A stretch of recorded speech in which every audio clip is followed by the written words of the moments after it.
Welcome to one of the most disturbing cases recorded in the history of Madison County, Mississippi. Before we begin,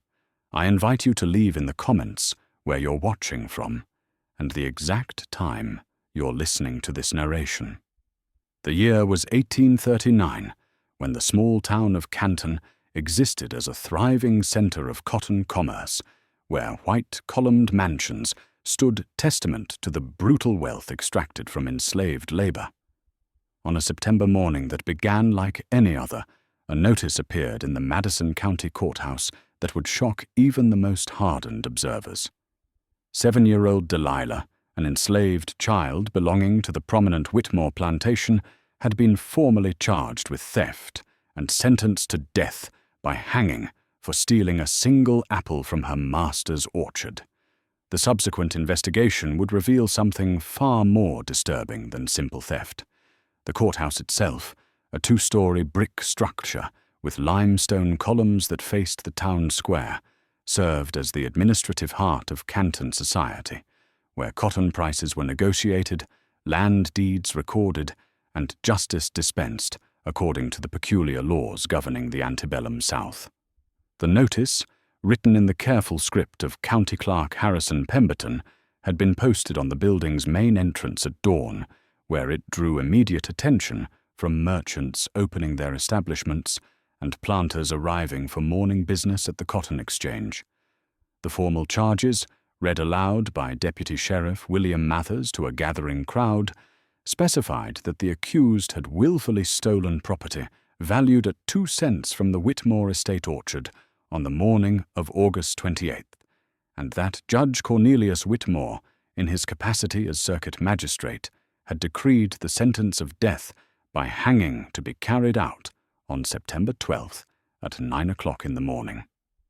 Thomas Reardon, proprietor of Reardon's General Mercantile, recorded in his diary that evening that even the most callous of slaveholders, men who routinely ordered brutal punishments for their chattel, stood in stunned silence at the courthouse steps. For while the execution of enslaved individuals was hardly uncommon, the condemned was a child barely out of infancy, and the Whitmore family, whose fortune exceeded $200,000 and whose social standing was unimpeachable in 3 counties, had apparently deemed a stolen piece of fruit worthy of a child's life. The Whitmore plantation, known locally as Ashwood Hall, stretched across 1,200 acres of prime, cotton-producing land along the banks of the Pearl River, its fertile black soil yielding harvests that had enriched 3 generations of the Whitmore family since the estate's establishment in 1798. Judge Cornelius Whitmore, a man of 52 years who had inherited both the plantation and his judicial appointment from his father, presided over the operation with the methodical precision that characterized his courtroom. Deliberations, maintaining detailed records of every bale of cotton produced, every transaction completed, and every individual held in bondage on his property. His wife, Margaretta Sinclair Whitmore, daughter of a prominent Virginia tobacco dynasty, had brought to the marriage not only a substantial dowry, but also her family's reputation for refined cultivation and horticultural excellence, traits she attempted to replicate in the harsh Mississippi climate. The plantation's ledgers, preserved in the Madison County Historical Society archives, documented 63 enslaved individuals who worked the fields, tended the livestock, and maintained the main house, a Georgian-style mansion featuring 8 fluted columns and a double-gallery veranda that offered commanding views of the cotton fields below. Among the entries in Overseer Jacob Thornton's daily log from August 1839 appeared regular notations concerning a house servant identified as Delilah, born on the plantation in 1832 to an enslaved woman named Rose, who served as personal lady's maid to Margaretta Whitmore. The log noted that Delilah, despite her youth, performed light duties in the main house under her mother's supervision, primarily assisting with laundry, silver polishing, and the care of Margaretta's extensive wardrobe. Behind the main house, occupying a carefully terraced half-acre of elevated ground, stood Margaretta's personal project and greatest pride, an apple orchard containing 24 trees of various Virginia cultivars, including Albemarle Pippin, Grimes Golden, and Wine Sap varieties, which she had transported as saplings from her family's Charlottesville estate in 1825, and which she tended personally each morning, often spending hours pruning, grafting, and protecting the trees from the depredations of insects and the challenging climate, treating each specimen as though it were a cherished child. The events of August 28, 1839, were reconstructed through a series of witness statements compiled in the official court records, beginning with the testimony of Samuel Webb, head gardener of the Whitmore estate, who stated that he had observed Delilah walking near the perimeter of the apple orchard at approximately 5:30 in the morning, an unusual circumstance, as house servants typically remained within the main residence until after sunrise. Webb's statement, signed with his mark in the presence of County Clerk Pemberton, indicated that he had thought nothing of the sighting until later that morning, when Margaretta Whitmore summoned him to the orchard with urgent distress. The inspection revealed that a single Grimes Golden apple, notable for its distinctive yellow coloring and position on the third branch of the easternmost tree, had been removed during the night or early morning hours, leaving behind only the stem attached to the branch. Margaretta's reaction to this discovery was preserved in a letter she penned that very evening to her younger sister, Caroline Sinclair Beaumont, residing in Richmond, in which she wrote that the theft represented not merely the loss of fruit, but a profound violation of everything she had labored to create in this wilderness, that the orchard symbolized her connection to her Virginia heritage and her superiority over the crude cotton culture of Mississippi, and that she had immediately demanded her husband invoke the full weight of his judicial authority to make an example that would resonate across every plantation in Madison County. The letter, discovered in the Beaumont family papers donated to the Virginia Historical Society in 1934, revealed the depth of her fury and her conviction that severe punishment was the only appropriate response to such insolence. Overseer Thornton's personal journal entry from that evening, however, told a different story, as he recorded his profound discomfort with pursuing criminal charges against a child of 7 years, noting that such matters were typically handled through plantation discipline rather than formal legal proceedings, and that he had advised Judge Whitmore that the situation seemed peculiar and perhaps warranted further investigation before involving county authorities. The events of August 28, 1839, were reconstructed through a series of witness statements compiled in the official court records, beginning with the testimony of Samuel Webb, head gardener of the Whitmore estate, who stated that he had observed Delilah walking near the perimeter of the apple orchard at approximately 5:30 in the morning, an unusual circumstance, as house servants typically remained within the main residence until after sunrise. Webb's statement, signed with his mark in the presence of County Clerk Pemberton, indicated that he had thought nothing of the sighting until later that morning, when Margaretta Whitmore summoned him to the orchard with urgent distress. The inspection revealed that a single Grimes Golden apple, notable for its distinctive yellow coloring and position on the third branch of the easternmost tree, had been removed during the night or early morning hours, leaving behind only the stem attached to the branch. Margaretta's reaction to this discovery was preserved in a letter she penned that very evening to her younger sister, Caroline Sinclair Beaumont, residing in Richmond, in which she wrote that the theft represented not merely the loss of fruit, but a profound violation of everything she had labored to create in this wilderness, that the orchard symbolized her connection to her Virginia heritage and her superiority over the crude cotton culture of Mississippi, and that she had immediately demanded her husband invoke the full weight of his judicial authority to make an example that would resonate across every plantation in Madison County. The letter, discovered in the Beaumont family papers donated to the Virginia Historical Society in 1934, revealed the depth of her fury and her conviction that severe punishment was the only appropriate response to such insolence. Overseer Thornton's personal journal entry from that evening, however, told a different story, as he recorded his profound discomfort with pursuing criminal charges against a child of 7 years, noting that such matters were typically handled through plantation discipline rather than formal legal proceedings, and that he had advised Judge Whitmore that the situation seemed peculiar and perhaps warranted further investigation before involving county authorities. What made the subsequent investigation particularly unusual was Judge Whitmore's personal involvement in a matter that would ordinarily have been resolved through internal plantation discipline without any recourse to formal legal machinery, a fact noted by several contemporary observers who found his intensity regarding a stolen apple both excessive and peculiar. The court records, meticulously preserved in leather-bound volumes housed in the Madison County Archives, documented that Judge Whitmore conducted formal interviews not only with the accused child, but with her mother, Rose, the head cook, Minerva, the butler, Ezekiel, and 3 additional house servants, each interrogation recorded in the judge's own precise handwriting and dated between August 29th and September 3rd.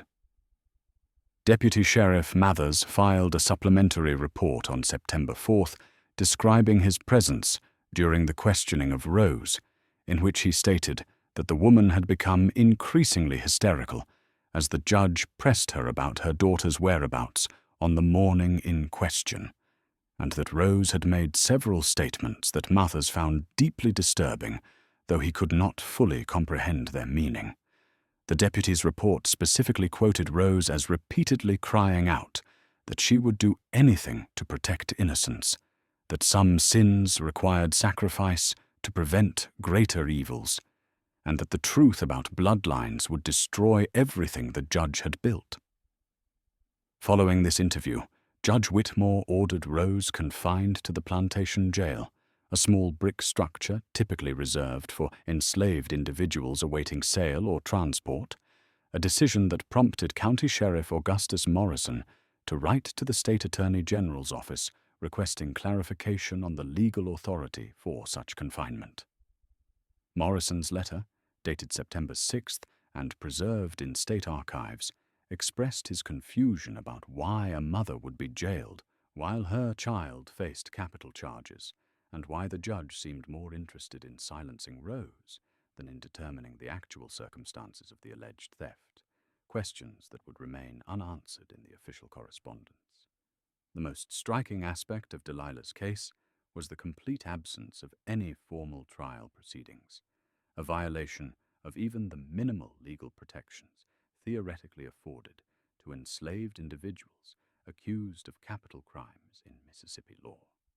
Court records revealed that Judge Whitmore, invoking his authority as circuit magistrate, signed the death warrant on September 7th in what the docket described as a closed administrative proceeding, attended only by County Clerk Pemberton and conducted in the judge's private chambers rather than in open court. The extraordinary speed with which the sentence was imposed, a mere 10 days from the alleged theft to signed death warrant, shocked even Canton's most hardened residents, prompting the Canton Citizen newspaper to publish an editorial on September 9th questioning whether proper legal procedures had been followed. The editorial, written by editor Jonathan Whitfield, carefully avoided directly criticizing Judge Whitmore, but posed rhetorical questions about whether the absence of witness testimony, defense representation, or public examination of evidence met the standards expected even in cases involving enslaved defendants, and whether such haste served justice or merely expedience. Reverend Micah Sullivan, a Methodist circuit preacher traveling through Madison County during this period, recorded in his personal diary an encounter with Judge Whitmore at the courthouse on September 8th, describing the magistrate as profoundly agitated and insistent that the execution be carried out as scheduled, despite Sullivan's gentle suggestion that additional time for spiritual preparation might be appropriate. The Reverend noted that when he mentioned the possibility of gubernatorial review or appeal to higher authorities, Judge Whitmore became visibly distressed and stated that the matter must be concluded swiftly to prevent the spread of dangerous ideas about property rights and discipline among the enslaved population.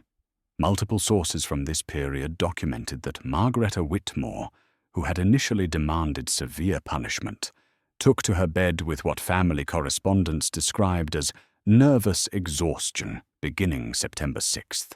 and that she refused all visitors and remained sequestered in her chambers under the care of the family physician, Dr. Hamilton Carswell, who prescribed laudanum and complete rest for what he diagnosed in his medical journal as acute melancholia brought on by unspecified domestic disturbances.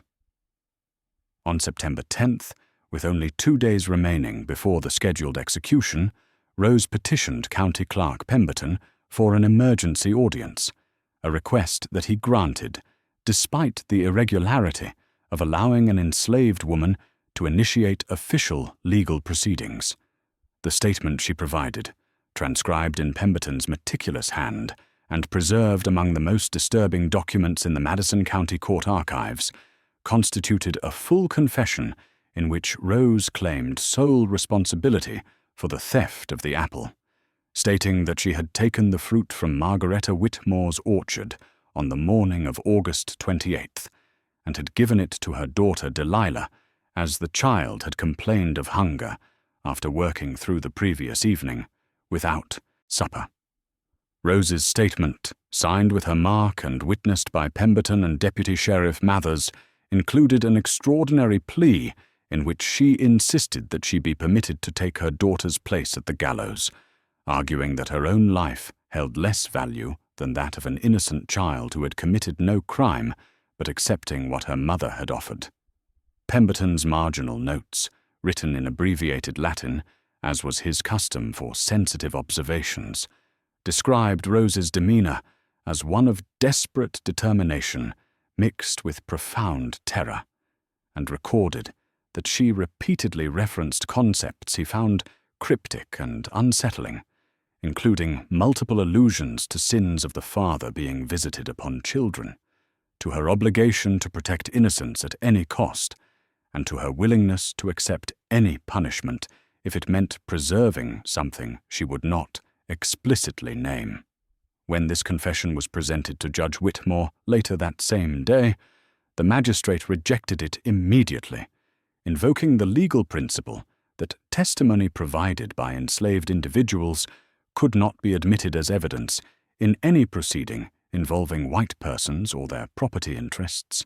and that Rose's statement constituted an obvious attempt to obstruct justice through false confession. The judge's written dismissal of Rose's petition, filed with the court on September 11th,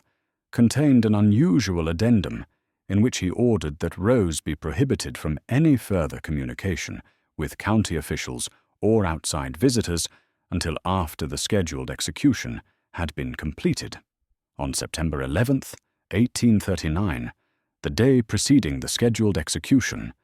Canton Postmaster Leonard Ashford arrived at his office to discover an envelope that had been slipped beneath the door during the night hours, addressed in an elegant but unfamiliar hand to the citizens of Madison County, and marked with unusual urgency. The letter itself, which Ashford preserved among his personal papers, and which was eventually donated to the Madison County Historical Society by his grandson in 1921, contained accusations so inflammatory and specific that the postmaster immediately understood why its author had chosen anonymity over signed testimony. The correspondence began by stating that the theft charge against the child Delilah represented not justice, but rather a calculated deception designed to conceal a far more scandalous transgression, one that threatened the reputation and social standing of Madison County's most prominent family. The anonymous writer, who demonstrated intimate knowledge of the Whitmore household's private affairs, suggested that the true motivation for the death sentence lay not in the stolen apple, but in the child's very existence, specifically in certain physical features that had become increasingly apparent as Delilah matured and that bore uncomfortable resemblance to members of the Whitmore family itself. The letter stated explicitly that Delilah's parentage posed questions that Judge Whitmore could not permit to be examined by observant members of Canton society, and that the execution represented the judge's solution to a problem that threatened to expose the moral corruption underlying the family's respectable facade. The writer concluded by urging the citizens of Madison County to demand a public examination of the child before the sentence was carried out, suggesting that anyone who looked carefully at Delilah's eyes, the shape of her nose, and the color of her skin would recognize features that told a story the Whitmore family desperately needed to silence. Postmaster Ashford, recognizing the letter's potential to destroy reputations and fearing the consequences of circulating such explosive allegations against a sitting judge, made the decision to suppress the document entirely, neither delivering it to any public forum nor reporting its existence to authorities, instead concealing it within his private correspondence, where it remained hidden for more than 8 decades. Reverend Micah Sullivan's journal entry for September 11th, 1839, provided one of the most revealing accounts of the case, beginning with his description of arriving at the Madison County Jail shortly after 9 o'clock in the evening with the intention of offering spiritual comfort to the condemned child in her final hours. The Reverend recorded his considerable surprise upon discovering that the cell which had supposedly held Delilah now contained her mother Rose, who appeared to have been transferred there within the previous few hours, though no official record of such a transfer existed in the jail's logbook. Sullivan's notes, written in the cramped script of a man composing his thoughts by candlelight while still shaken by what he had witnessed, described Rose as eerily calm and purposeful, and stated that she had immediately begun speaking to him as though she had been waiting specifically for someone who might carry her testimony beyond the walls of Madison County. The story Rose related, which Sullivan transcribed with obvious distress evident in his irregular handwriting and multiple ink blots, concerned events that had transpired some 8 years earlier, when the judge's son, a young man named Cornelius Whitmore, Jr., who had died of fever in 1833, had exercised the absolute power that white masters held over enslaved women, and when Rose herself, then barely 16 years old, had found herself powerless to resist his attentions, despite her desperate attempts to avoid his notice. Rose described to the minister how Delilah had been born in 1832, with eyes that were neither the deep brown common among her mother's people, nor the dark coloring that might have allowed the child to pass unnoticed, but rather with eyes of an unusual light amber shade that matched precisely those of young Cornelius, and with facial features that grew more disturbingly familiar as the child aged. Sullivan's journal recorded that after hearing this account, he had immediately determined to ride through the night to Jackson to petition Governor Alexander McNutt for a stay of execution, but that 5 miles beyond Canton, his horse had inexplicably gone lame, forcing him to spend the night at a farmhouse and ensuring that he could not reach the capital before the scheduled execution hour. The morning of September 12th, 1839, dawned with oppressive humidity and threatening clouds that cast the Madison County Courthouse grounds in gray shadow, an atmospheric portent that would be noted by multiple observers whose accounts collectively reconstructed the disturbing events that unfolded. Despite Judge Whitmore's apparent attempts to conduct the execution with minimal public attention, A crowd of approximately 100 citizens had gathered by 8 o'clock in the morning, their presence documented in Merchant Thomas Reardon's diary, in several letters written by Canton residents in subsequent days, and in a brief notation in the Canton Citizen's public notices column. The gallows itself had been constructed in the northeastern corner of the courthouse property, partially obscured by a grove of oak trees and positioned as far as possible from the main town square, a location that Dr. Hamilton Carswell noted in his personal journal suggested an desire for discretion unusual in public executions,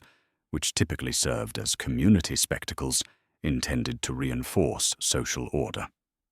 Dr. Carswell, who had been officially designated as medical witness to certify death as required by Mississippi statute,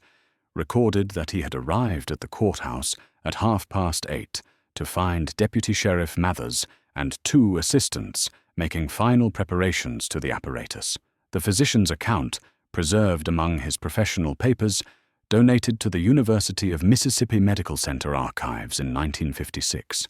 described the profoundly disturbing scene that followed when the condemned were brought from the jail shortly after 9 o'clock.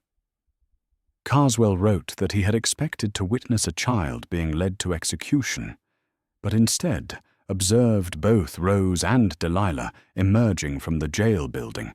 both shackled in iron chains that seemed grotesquely oversized for their frames, with Rose crying out in a voice that carried across the courthouse grounds that she had confessed to the crime, that she had signed a statement accepting full responsibility, and that her daughter must be released immediately as the child was innocent of any wrongdoing. The doctor noted that Rose's desperate screams continued as the pair were led toward the gallows, and that several members of the assembled crowd appeared visibly distressed by the spectacle, with at least 2 women turning away and 1 man audibly questioning whether proper legal procedures were being followed. Dr. Carswell's account of what transpired next described a scene that he characterized as the most profoundly disturbing spectacle he had witnessed in 23 years of medical practice, beginning with the unexpected appearance of Judge Whitmore himself, who arrived at the gallows site at approximately 9:15 and immediately took command of the proceedings from Deputy Sheriff Mathers. The judge's announcement, delivered in what the doctor described as a strained and unnaturally elevated voice, stated that new evidence had come to light overnight, which necessitated a modification to the sentence, and that in light of Rose's confession and additional circumstances he was not prepared to specify publicly, the execution would proceed, but with Rose as the condemned rather than her daughter, Delilah. Carswell noted that this pronouncement generated immediate confusion and protest from several members of the crowd, with voices calling out questions about legal procedure and whether such a substitution could be authorized without formal court proceedings. But that Judge Whitmore silenced these objections by asserting his judicial authority and ordering the execution to proceed without further delay. The hanging itself was carried out at 9:34 by Carswell's pocket watch, with Rose standing upon the gallows platform with a composure the doctor found remarkable under such circumstances, while Delilah, still shackled, was held at a distance by one of the deputy's assistants.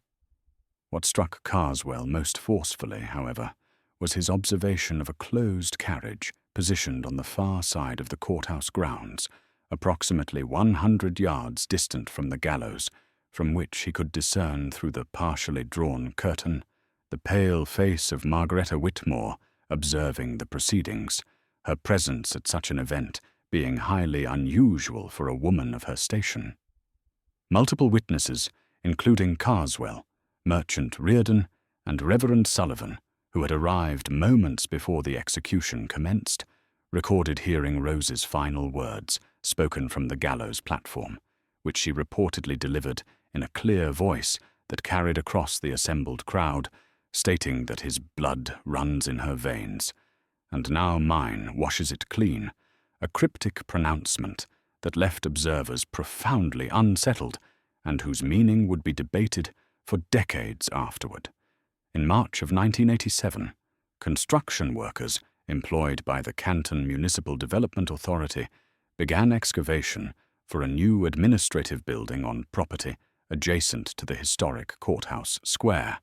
work that was abruptly halted when a backhoe operator named James Thornton struck what he initially believed to be a concentration of limestone, but which proved upon closer examination to be human remains buried in an unmarked grave approximately 4 feet below the current ground level. The Mississippi State Archaeological Survey was immediately contacted, and Dr. Margaret Chen, a forensic anthropologist from the University of Southern Mississippi, conducted a detailed examination of the burial site over a period of 3 weeks,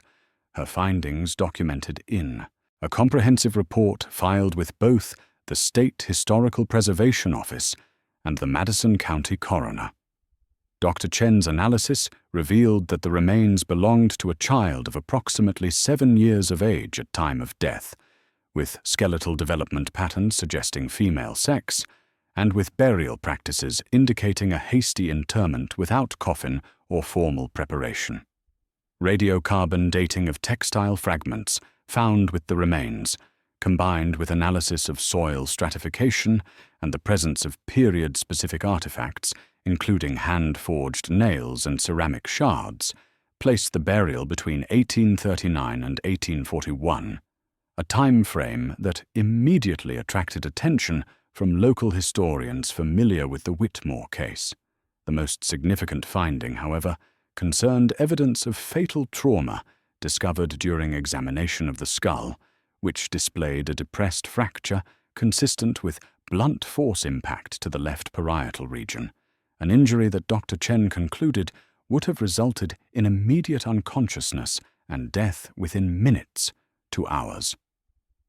Perhaps most remarkably, excavation of the grave site revealed a heavily corroded metal identification tag of the type sometimes used on plantations to mark enslaved individuals, buried alongside the remains at chest level, upon which chemical cleaning and microscopic examination revealed a partial inscription reading Lila, followed by what appeared to be Hitmore, though significant portions of the tag had deteriorated beyond recovery, leaving questions about the complete name and the circumstances that had led to this child being buried in an unmarked grave behind the courthouse where justice was supposedly administered. In 2003, doctoral candidate Rebecca Ashford, researching antebellum plantation economics for her dissertation at Tulane University, discovered a peculiarity in the Whitmore estate records that would add another disturbing dimension to the case when she noted that all documentation for the period spanning September through December of 1839 was conspicuously absent from the Madison County Archives collection. This gap was particularly striking, given that the Whitmore plantation had maintained meticulous records for every other period of its operation from 1798 through its final sale in 1859, with detailed ledgers documenting cotton production, equipment purchases, enslaved labor assignments, and financial transactions preserved in near complete form for all years except the 4-month period immediately following Rose's execution. Ashford's research notes, filed with her dissertation materials at Tulane's Special Collections Library, emphasized that such a comprehensive absence of documentation from a plantation as prominent and well-organized as Ashwood Hall suggested either deliberate destruction or systematic removal of records rather than mere negligence or decay. The first document to reappear in the Whitmore archives after this mysterious gap was a bill of sale dated January 15, 1840, recording the transfer of one female child, approximately 7 years of age, identified as Delilah, from Judge Cornelius Whitmore to a purchaser in Montgomery County, Alabama, for the sum of $150, a price that Ashford noted was roughly 1/3 of the typical market value for a healthy child of that age during this period. The bill of sale, which bore Judge Whitmore's signature, and the official seal of Madison County listed the Alabama purchaser as J.C. Whitmore of the Riverbend plantation, suggesting a family relationship, though no genealogical records definitively established the connection between the judge and this Alabama planter. Most significantly, when Ashford attempted to trace Delilah's arrival at the Riverbend plantation through Alabama County records, she discovered that while the property had indeed belonged to a Jonathan Caldwell Whitmore during this period, no corresponding record of a child named Delilah appeared in any inventory, tax assessment, or transfer document associated with that estate, as though the child who had allegedly been sold had somehow vanished during the journey between Mississippi and Alabama. In 1983, an estate sale conducted in Mobile, Alabama, following the death of Mrs. Eleanor Morrison, Patterson yielded a remarkable discovery when an antique dealer named Richard Beaumont purchased a Victorian writing desk containing several bundles of 19th-century correspondence, among which was a letter of extraordinary historical significance, written in a careful, educated hand on paper bearing the watermark of a Montgomery stationer, and dated April 3, 1891. The letter, addressed to "My dearest daughter Catherine," was signed by Delilah Morrison, and recounted memories and revelations that its author stated she had carried in silence for more than 50 years, but felt compelled to record before her death, which she sensed was approaching. Beaumont, recognizing the potential historical value of the document, donated it to the Mobile Public Library archives, where it was examined by historians who authenticated both the paper and ink as consistent with the stated date. The letter began with Delilah Morrison describing her earliest memories of Madison County, Mississippi, of a large house with white columns, of her mother Rose's gentle hands braiding her hair, and of a September morning in 1839 when she had been taken to a place where many people gathered, and where her mother had climbed wooden steps while Delilah watched in chains. Morrison wrote that she had been approximately 7 years old, though exact birth records for enslaved children were rarely maintained, and that after witnessing her mother's death, she had been returned to a cell where she remained for several days before being secretly transported by covered wagon to Alabama in the company of a man who instructed her to never speak of her past. The letter described how she had been given the surname Morrison and raised on a small farm near Montgomery by a man she came to know as her uncle, Jonathan Caldwell Whitmore, a distant cousin of Judge Cornelius Whitmore, who understood the circumstances that had necessitated her removal from Mississippi. Most poignantly, Delilah Morrison wrote to her daughter about the burden she had carried throughout her life, the burden of seeing her grandfather's features reflected in her own face each morning when she looked in the mirror, the light amber eyes and distinctive bone structure that marked her as carrying the blood of both the enslaved and the enslavers, a heritage that her mother had died to protect. The accumulated evidence from court documents, personal correspondence, archaeological findings, and descendant testimony allows for a reconstruction of what transpired in Madison County during that September of 1839, though certain elements remain shrouded in the deliberate obscurity that the Whitmore family worked so assiduously to maintain. The central truth that Judge Cornelius Whitmore sought to erase was one that Rose had confided to Reverend Sullivan in her final hours: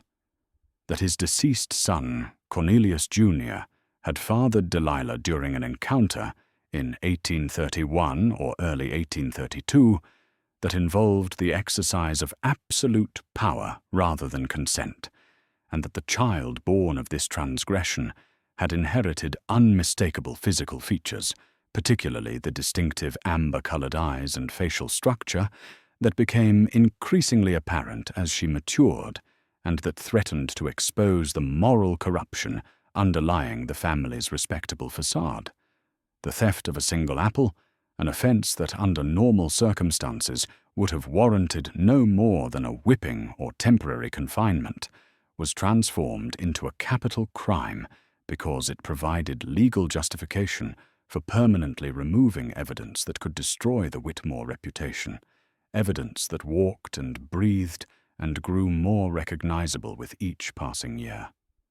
Rose, understanding with the terrible clarity that powerless people develop through necessity exactly what was at stake and what fate awaited her daughter, made the ultimate maternal sacrifice by confessing to the crime and demanding substitution, a gambit that forced Judge Whitmore into an impossible position where he could either execute a 7-year-old child in full public view or accept Rose's offer and remove the mother who knew the truth while secretly preserving the child's life through exile to Alabama. The descendants of Delilah Morrison continue to reside in Montgomery and Mobile,